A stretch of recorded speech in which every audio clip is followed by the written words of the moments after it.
I didn't expect that I would ever find myself here as a U.S. Senator having filed a lawsuit against a Secretary of Defense. When I graduated from the United States Merchant Marine Academy in 1986 and was commissioned into the United States Navy as an ensign, I swore an oath to support and defend the Constitution against all enemies, foreign and domestic. I have upheld that oath every single day since.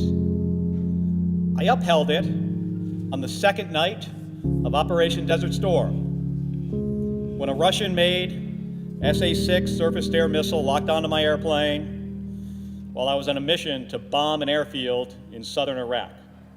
I made a last-ditch maneuver. The missile exploded above us, and I delivered the bombs on target.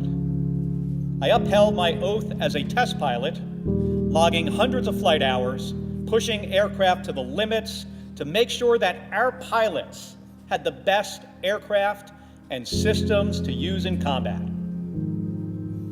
And I upheld my oath when my service took me to NASA, where I went into space 4 times, where I was honored to command 2 space shuttle missions, and where I was also the first astronaut on the scene in East Texas after Space Shuttle Columbia exploded during re-entry. And I had to recover the bodies of my friends and astronaut classmates.